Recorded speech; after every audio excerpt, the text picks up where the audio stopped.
मधुमंगल ने खेत खलियानों में आग लगा दी है। अगर उसे नहीं रोका गया तो बहुत क्षति पहुंच जाएगी। हरिया और सोमेश्वर, शीघ्र जाओ और स्थिति को सुधारने का प्रयास करो। राधा को संक्रमितों के साथ बांध दो।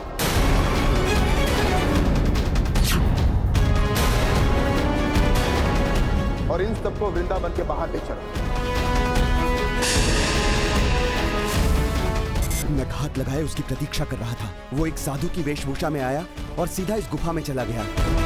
फिर बाहर नहीं आया वो।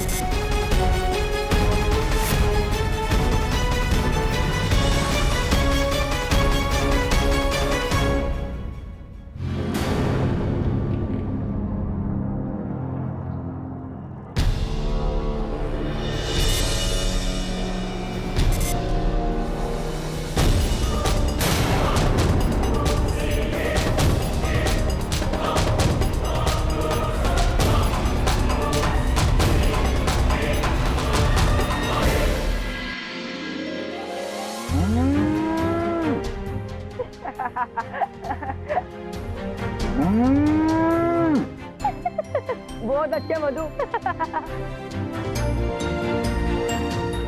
तुम सबको ऐसे गाय की ध्वनि निकालते हुए पहले कभी तो नहीं देखा। कान्हा, दाऊ, तुम भी ऐसे ही प्रसन्न हो जाओगे जब तुम्हें ज्ञात होगा कि हमारे इस चंचलता से सबका कितना मनोरंजन होने वाला है। जैसे सुदामा ने उसकी लाली की आवाज सुनी, वैसे ही वो उसे खोजने के लिए वन की ओर दौड़ गया, जबकि उसे ज्ञात ही नहीं है कि उसकी लाली हमारे गायों के साथ इधर वन में है।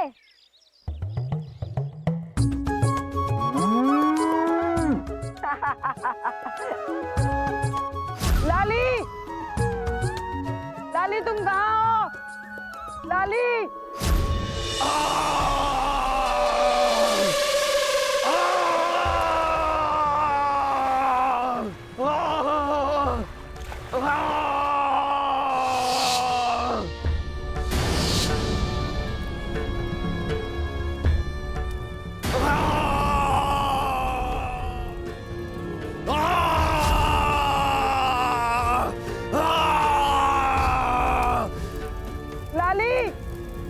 लाली तुम गाओ। लाली।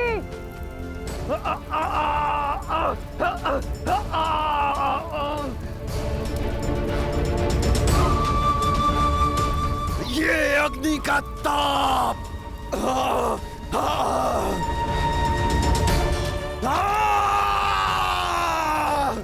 लाली तुम गाओ। लाली, लाली तुम गाओ। लाली, लाली।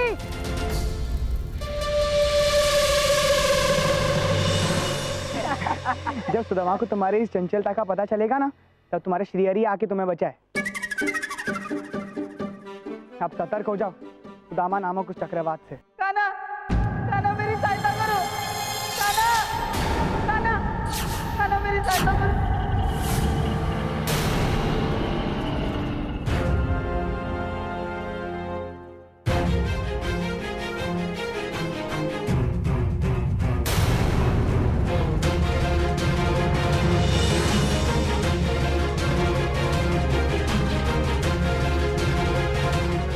ये क्या? ये वन में अचानक ये अग्नि कैसे प्रज्वलित हो गई? दाऊ, ये कोई साधारण अग्नि नहीं प्रतीत हो रही।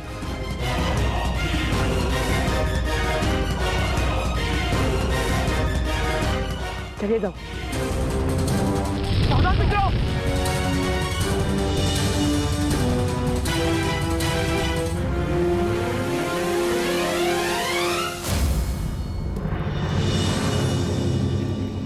कान्हा मेरी सहायता करो।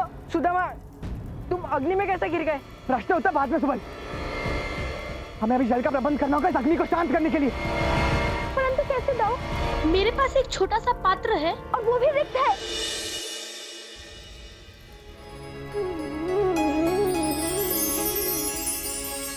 मतलब था। आश्चर्य, ये बाहर कैसे गया? कान्हा, कान्हा मेरी सहायता करो।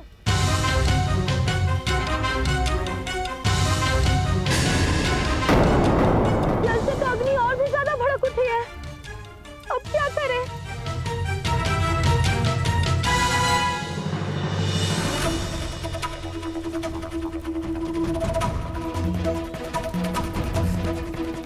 सुदामा, चिंतित ना हो, मेरे होते हुए तुम्हें कोई क्षति नहीं पहुंच सकती।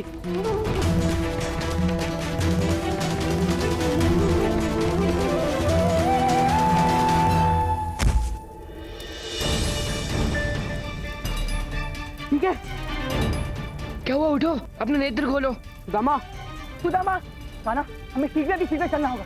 हाँ, दाऊ सही कह रहा है, शीघ्र चलो मित्रों। चलो।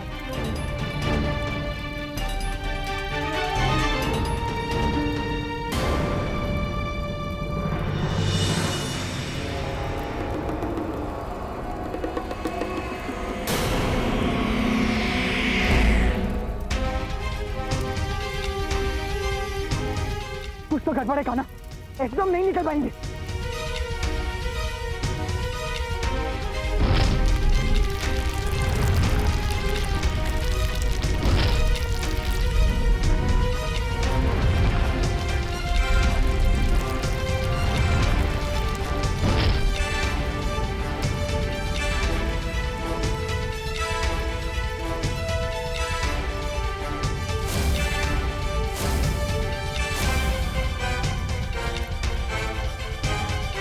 ये कैसे हुआ?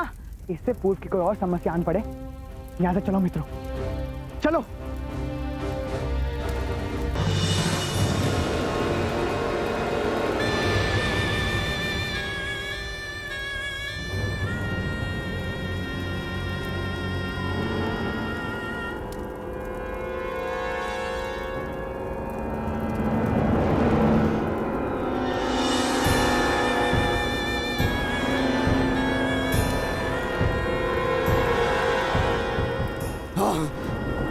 मुझे तो अपने शरीर की तपन को शांत करना था, इस वन के कुछ वृक्षों को जलाकर, परंतु तुमने मुझे ऐसा करने से रोका।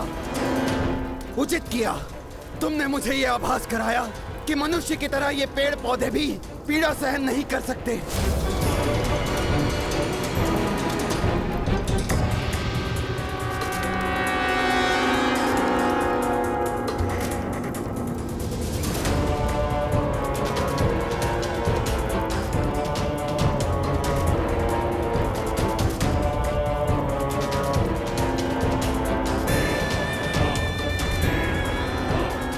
ऐसा करके तुमने मुझे आमंत्रण दिया है अपनी पीड़ा तुम्हारे और तुम्हारे गांव वासियों के साथ बांटने के लिए।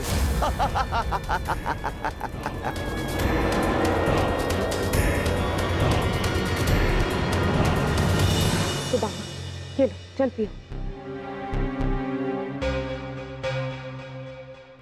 पतझड़ ऋतु में कई बार अधिक सूखे होने के कारण अग्नि स्वयं प्रज्वलित हो जाती है, किंतु पतझड़ में तो अभी काफी समय शेष है और वन में अभी भी हरियाली है।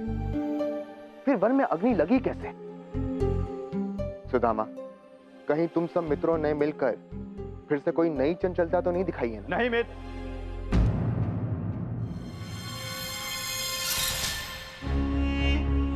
मित्र, सुदामा की दशा को देखकर ऐसा कदापि प्रतीत नहीं हो रहा है। मित्र, तुम तो...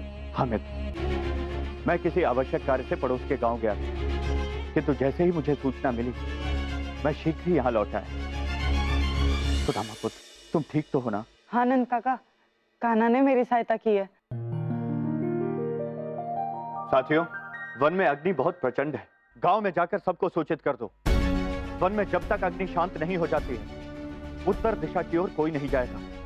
और हाँ, उन सबको यह भी सूचित करो, कोई भी मवेशी और कोई भी गाय उत्तर दिशा की ओर लेकर नहीं जाएगा। उधर जाने से किसी भी प्रकार की हानि हो सकती है। मित्रनंद, मुझे इन बालकों की इस चंचलता पर इतनी गंभीरता से विचार विमर्श करने की कोई आवश्यकता प्रतीत नहीं हो रही। उत्तर दिशा का वन क्षेत्र सुरक्षित था, सुरक्षित है। ऋषभान काका सत्य बोल रहे हैं। जब तक हमारे साथ कान्हा है तो भला हमें चिंता करने की क्या आवश्यकता। और जब तक वो दानव या वो जो कोई भी था, और उससे ये जब तक ज्ञात है कि वृंदावन में कान्हा है, वो हमारे वृंदावन को किसी भी प्रकार से नुकसान नहीं पहुंचा सकता। मित्र विश्वान और आप लोग हमारे साथ आइए, स्थिति का अवलोकन करना होगा।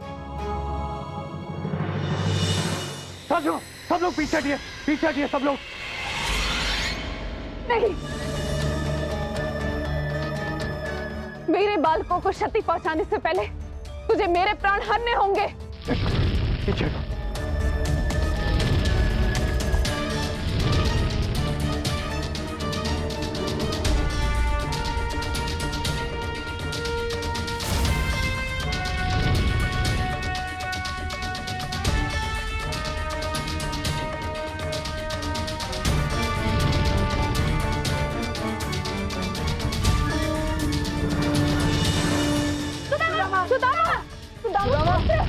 सुदामा,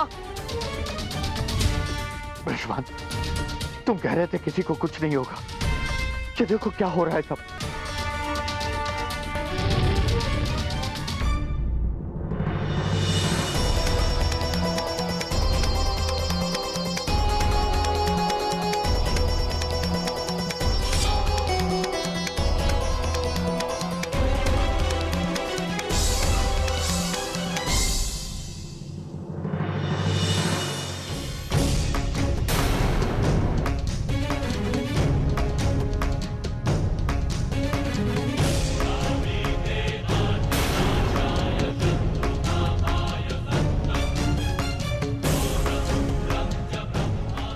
केवल पवित्र जल से ही इस अग्नि दानव का अंत संभव था।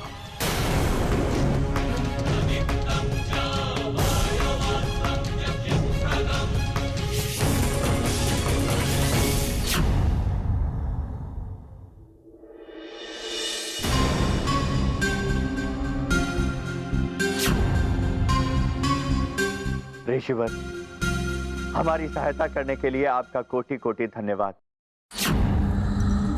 किंतु ऋषिवर, आप हैं कौन? ऋषि सर्वेश्वर हैं हम, और पिछले कई वर्षों से इस दानव का पीछा कर रहे थे। परमात्मा की कृपा से आज इस दानव का अंत करने में सफलता मिली है। पिछले कई वर्षों से इस मायावी शक्ति ने बहुत से अबोध मनुष्यों को क्षति पहुंचाई है। क्षमा करें ऋषिवर, यदि वो दानव इतना ही मायावी था तो आपने क्षण भर में उसे समाप्त कैसे कर दिया? यदि वर्षों की अखंड तपस्या के प्रताप से सिद्ध इस पात्र में भरे अग्निशामक यंत्र से, आइए आप सब भी ये जल ग्रहण कीजिए। इससे भविष्य में आपको किसी भी प्रकार की अग्नि से कोई भी क्षति नहीं पहुंचेगी। हमें यह भी ज्ञात है कि वृंदावन में बहुत से राक्षसों और असुरों ने आक्रमण किया है।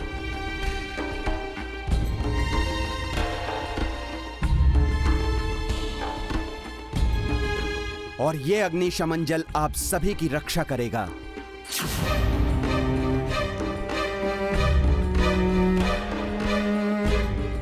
ऋषिवर, मुझे ये जल दीजिए।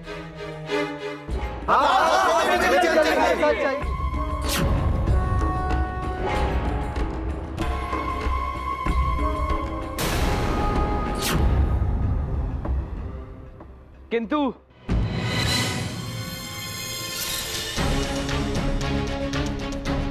हम मनुष्यों की रक्षा का प्रबंध तो आपने कर दिया मुनिवर, और हमारी गायों और मवेशियों, उनकी रक्षा कौन करेगा? उन्हें हम ऐसे असुरक्षित थोड़ी छोड़ सकते हैं। यह अभिमंत्रित जल उन सभी के लिए पर्याप्त नहीं होगा। वृंदावन के पशु भी हमारे लिए उतने ही महत्वपूर्ण हैं जितने कि वृंदावन के मनुष्य। मेरे सुझाव से हमें इस जल के साथ इस कमंडल को भी वृंदावन की भूमि में बीज के भांति रोप देना चाहिए, ताकि वृंदावन की भूमि इतनी शक्तिशाली हो जाए कि कोई दानव यहाँ आने की चेष्टा भी ना कर सके। कान्हा सत्य बोल रहा है। तथास्तु।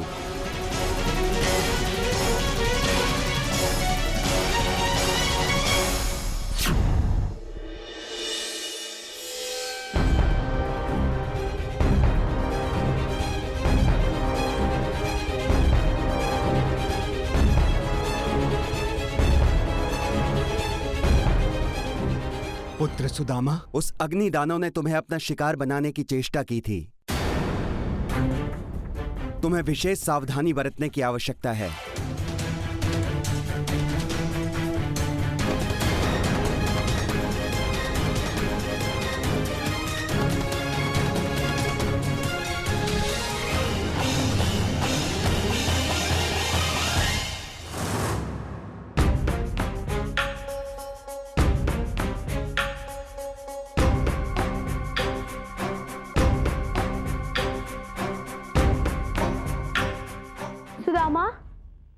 तुमने सुना ना मधु, उन महापुरुषों ने मुझे सतर्क रहने की चेतावनी दी है। मैं तो ये जल अवश्य ग्रहण करूंगा। किंतु सुदामा, तुम्हें तो कान्हा के ऊपर पूरा विश्वास था ना, तो अब? और तुमने देखा ना कि इस अग्निदानव का अंत इस अभिमंत्रित जल से ही तो हुआ है। और कान्हा ने तो कुछ भी नहीं किया। और भला इस जल के ग्रहण करने के कारण हमें क्या हानि हो सकती है? बस तुम कान्हा को ये मत बताना, उसे शायद ये सुनकर अच्छा नहीं लगेगा।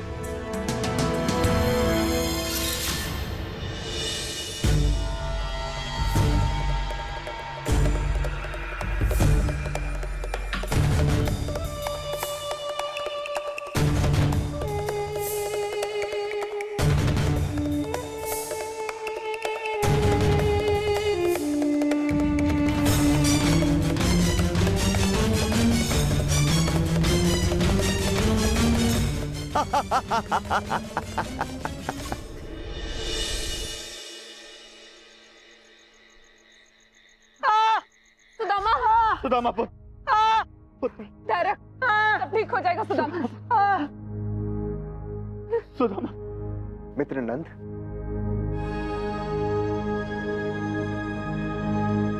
मित्र भाभिश्री, आप दोनों इतनी रात गए, सब कुशल मंगल तो है ना? देखिए ना वृषभान जी, पता नहीं क्या हो गया इसे। मित्र वृषभान, इसकी मैया की अनुपस्थिति में ये हमारे घर पर ही रह रहा है। और अब देखिए ना इसकी क्या दशा हो रही है। मेरा मन तो बड़ा ही विचलित होते जा रहा है। सुदामा पुत्र, धैर्य रखो, सब सही हो जाएगा। ऐश्वर्या, बचाओ मुझे, मेरे शरीर के अंदर बहुत जलन हो रही है। देखा ना आपने वृषभान जी, इस संध्या से ऐसे करा रहा है। पुत्र सुदामा, तुम्हें क्या हो रहा है?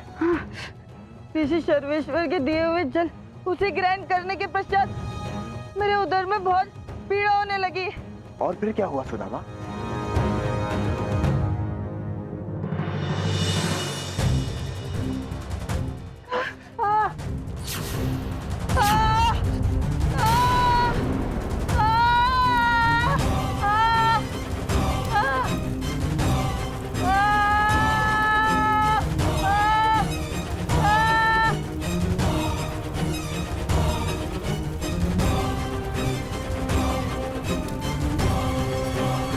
मित्रनंद, हमें शीघ्र ही सुदामा को वैद्य जी के पास लेकर चलना चाहिए। हाँ मित्र, शीघ्र चलो।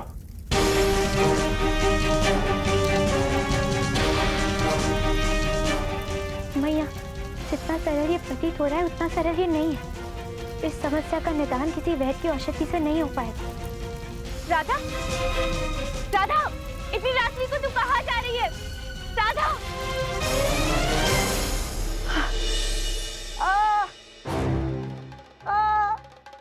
बड़े बड़े विचित्र लक्षण है।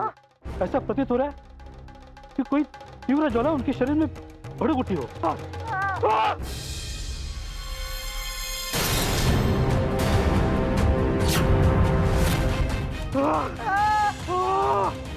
प्रभु, प्रभु!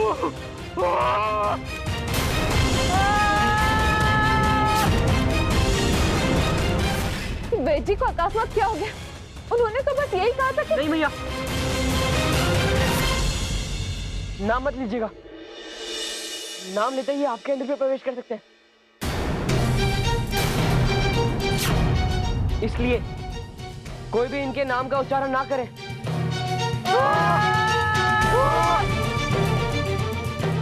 सब लोग सजग रहे।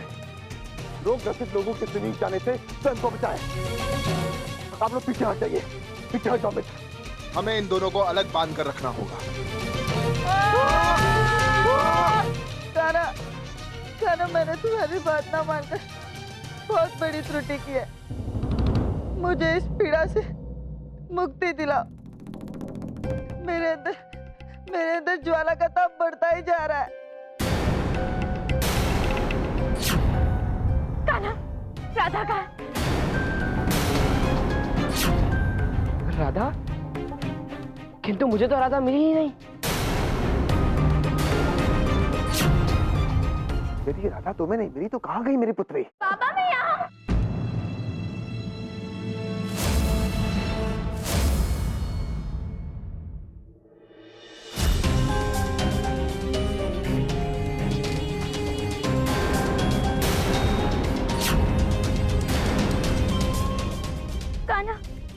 मधुमंगल अग्नि से पीड़ित है। अगर सुदामा इसे ग्रहण करके अपनी सुरक्षा का प्रबंध कर सकता है तो मैं भी ऐसा ही करूंगा।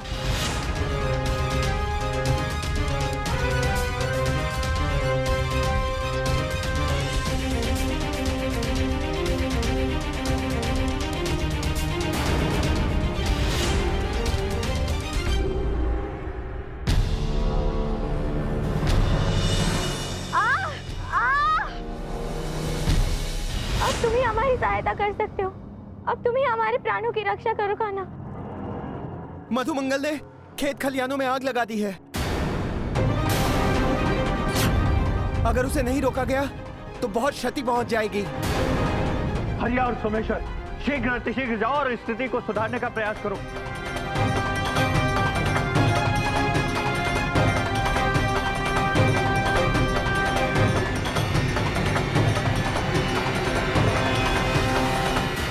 राधा को संक्रमितों के साथ बांध दो।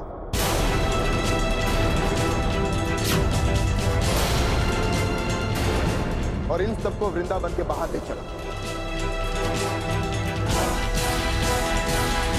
आर्य, ये आप क्या कह रहे हैं? राधा हमारी पुत्री है। नहीं कीर्ति देवी, राधा इस समय रोग ग्रसित है।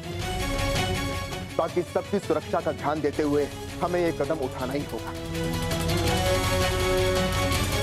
ब्रिजवान काका, जब हमारे परिचित बीमार हो जाते हैं तो हम उनका इलाज करते, उन्हें घर से बाहर नहीं निकालते। बाकी सारे वृंदावन वासी वो भी तो हमारे परिवार ही है ना। परंतु कान्हा, ये एक संक्रमित रोग प्रतीत होता है जिसका तोड़ वैद्य जी के पास भी नहीं है। मैं आप सबसे क्षमा चाहता हूँ। सब मेरी ही त्रुटि का परिणाम है। मैंने ही उस महात्मा पर भरोसा किया था। नहीं काका, जहाँ से संकट उत्पन्न हुई इसका समाधान भी वहीं पे मिलेगा। ताऊ, मैं उत्तर दिशा की ओर वन में जा रहा हूँ। आप बस ये सुनिश्चित कीजिए कि इनमें से कोई भी घेरे के बाहर ना आ पाए। कौन सा घेरा कान्हा? नारायणं नमस्कृत्य नरं चैव नरोत्तमं देवीं सरस्वतीं व्यासं ततो जयम् उदीरयेत्। नारायणं नमस्कृत्य नरं चैव नरोत्तमं देवीं सरस्वतीं व्यासं ततो जयम् उदीरयेत्।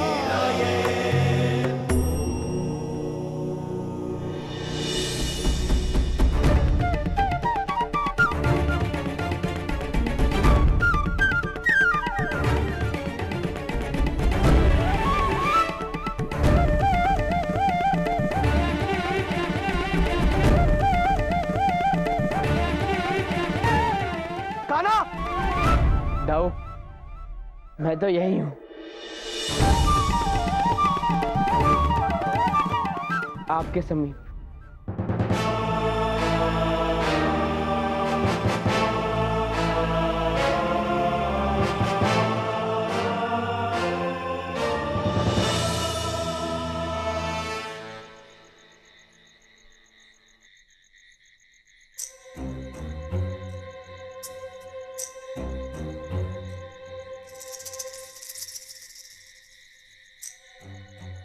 जिसे आप ढूंढ रहे हैं वो यहां नहीं मिलेगा।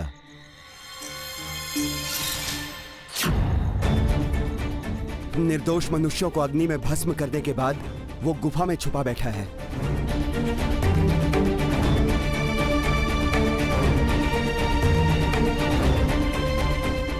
कौन हो तुम?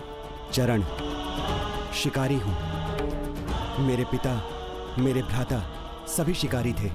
हम इसी वन में रहते थे और आज दोपहर को सर्वेश्वर ने मैंने उसे अग्नि में लिपटे हुए जलकुंड से बाहर आते हुए देखा था। मैं अपने परिवार को आगाह करने के लिए जा ही रहा था, परंतु तुम आए और अपने सखाओं के साथ चले गए। बस इतना ही उसके क्रोध की ज्वाला को भड़काने के लिए पर्याप्त था। उसने अग्नि का ऐसा विशाल प्रकोप ढाया जिसमें मेरा परिवार मेरे ही नेत्रों के समक्ष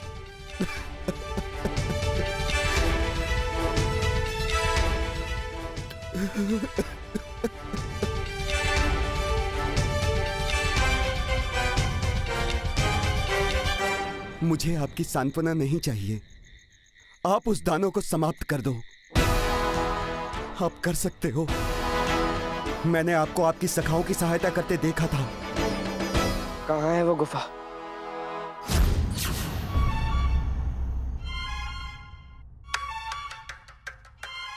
मैं घात लगाए उसकी प्रतीक्षा कर रहा था। वो एक साधु की वेशभूषा में आया और सीधा इस गुफा में चला गया। फिर बाहर नहीं आया वो। ठीक है, मैं भीतर जाता हूँ। आप बस यहीं पे पहरा देना। यदि मुझसे पूर्व कोई बाहर आए तो मुझे सतर्क कर देना।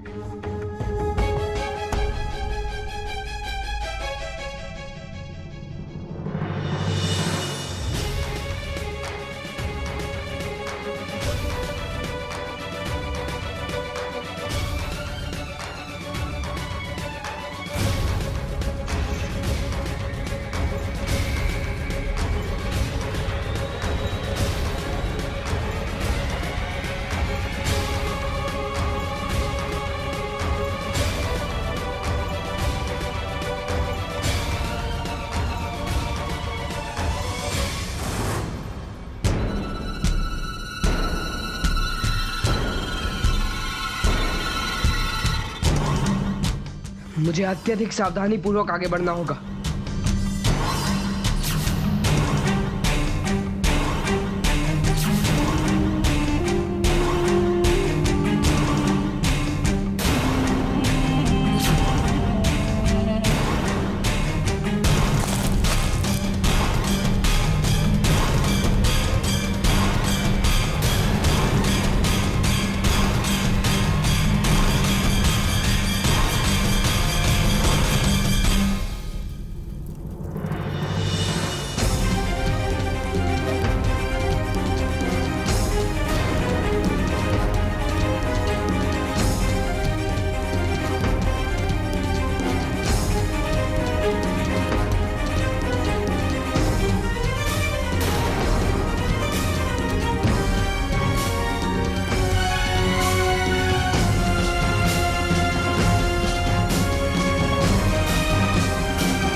नहीं करती देवी, स्वयं को संभालो। मुझे मेरी पति की पीड़ा लेने दो। मुझे उसकी पीड़ा सहन नहीं होती। आर्य, धैर्य रखे, कान्हा बस आता ही होगा। कान्हा तुम कहाँ हो? तुम शीघ्र लौटो।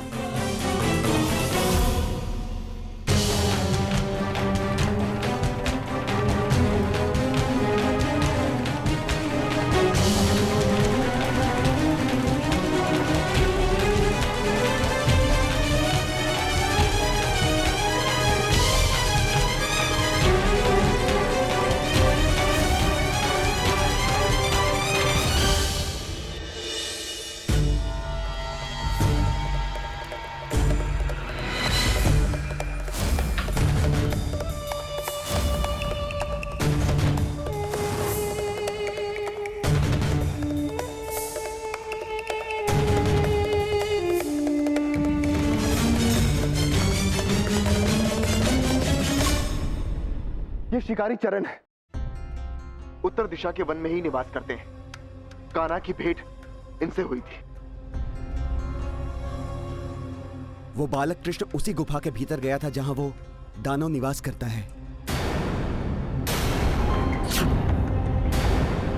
क्या पता वो अभी तक जीवित होगा भी या नहीं।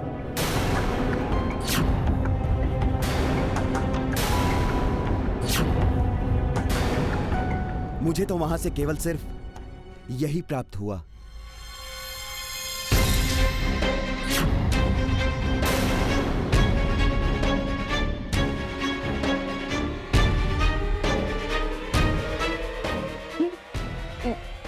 ये महलपन तो मेरे कान्हा का है। क्यों उसके पास नहीं है?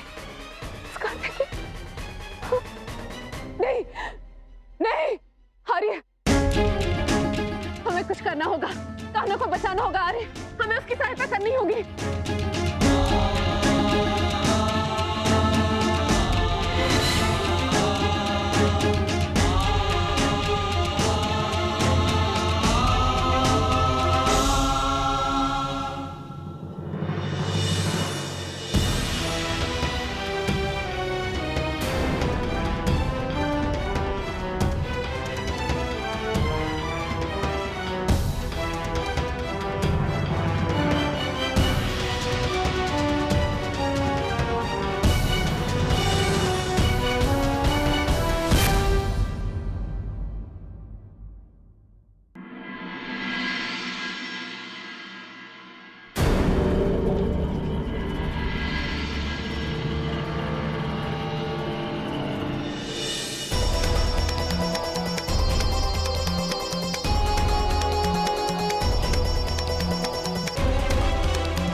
मैया, बाबा, ये तो बड़ी विचित्र बात है। मैया, बाबा और बाकी सारे वृंदावन वासी कहाँ चले गए? बाबा, मैया,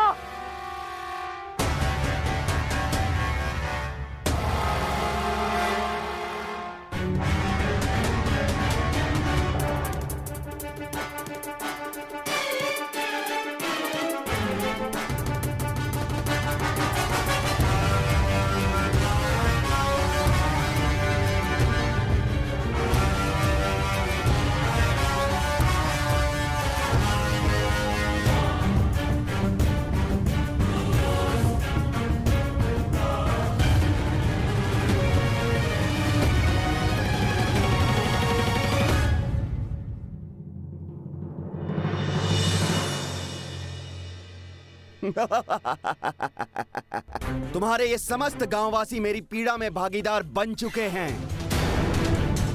तुम्ही ने तो राह दिखाई थी कृष्ण, अब तुम्हारी बारी है।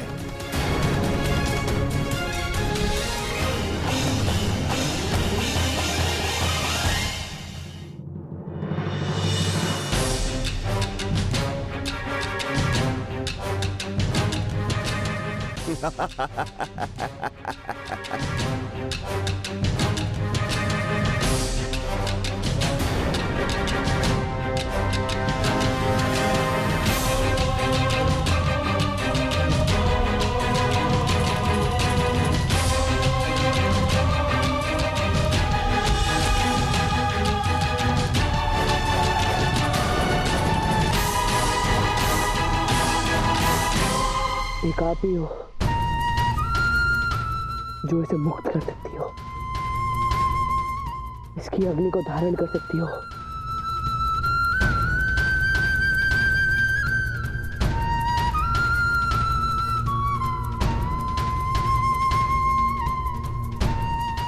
आप तैयार हो ना? समय आ गया है। अपना अंत समीप देखकर तुम्हारी बुद्धि भ्रमित हो गई है। अपने आप से ही वार्तालाप करने लगे हो कृष्ण।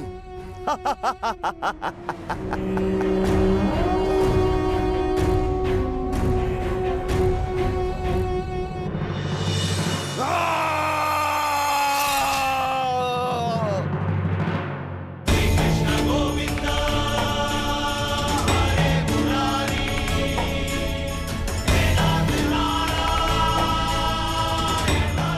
प्रणाम प्रभु।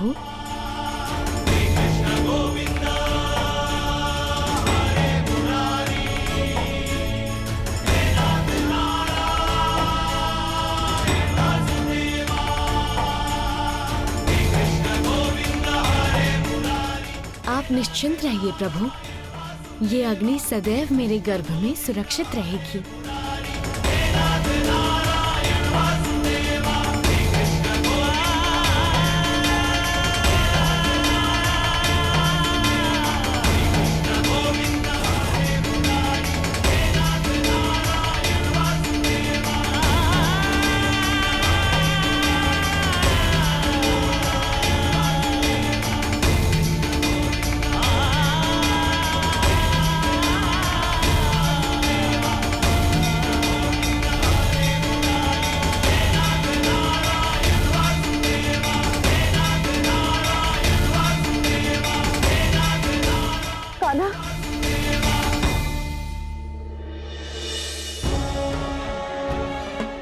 कान्हा, मेरा लाल तो ठीक तो है ना? तुझे पता है वो चरण, वो सर्वेश्वर तेरा मयूर पंख लेकर। भैया, अब सब कुछ ठीक हो गया, चिंता मत कीजिए, मुस्कुराइए। साथियों, सदैव की भांति श्री हरि ने इस बार भी हमारी सहायता की है। जय श्री हरि, जय श्री हरि, जय श्री हरि। आइए।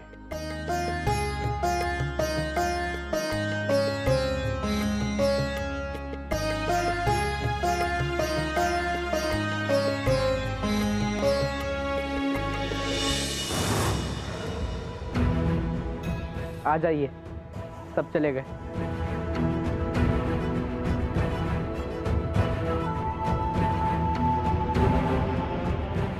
मैं बहुत लज्जित हूं। मुझे इस आत्मग्लानि से मुक्ति दो प्रभु। मैंने बहुत से लोगों को कष्ट दिया है। कष्ट तो आपने पहुंचाया है, किंतु ऐसा करना आप नहीं। जब छल से तुम मुझे गुफा में कैद करके चले गए थे, तब मुझे उस सफेद शीला द्वारा तुम पर घटित घटना का ज्ञान हुआ।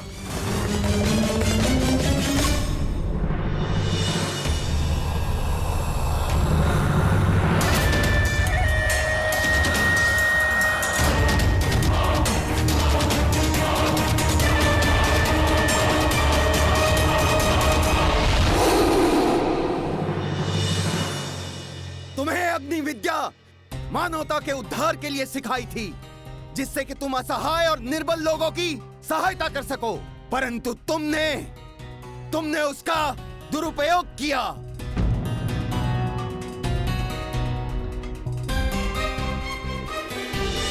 अपनी आज्ञा का उल्लंघन करने वालों को तुमने प्रताड़ित किया, उनका संहार किया। तुमने इस पवित्र अग्नि का अपमान और उसका दुरुपयोग किया। मैं तुम्हें श्राप देता हूं कि तुम जलते रहोगे इस अग्नि में।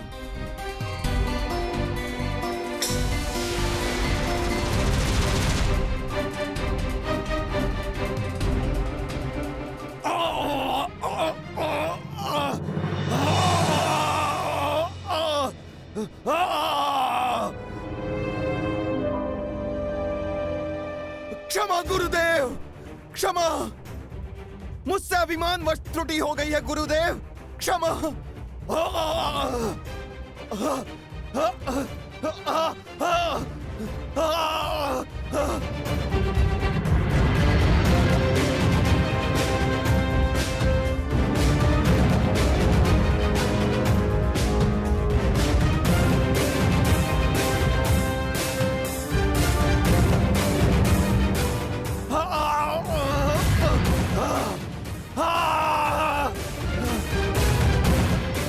जलते रहो अपनी इस आत्मग्लानि में, जब तक कि तुम्हें कोई ऐसा ना मिले जो तुम्हारी इस ज्वाला को अपने भीतर समाहित करने में सक्षम हो। अब जाओ उस सुदूर वृंदावन के समीप जलकुंड के भीतर अपना पश्चाताप करो। मैं आपको आपके श्राप से मुक्त करता हूँ। जाइए और जन कल्याण में अपना योगदान दीजिए।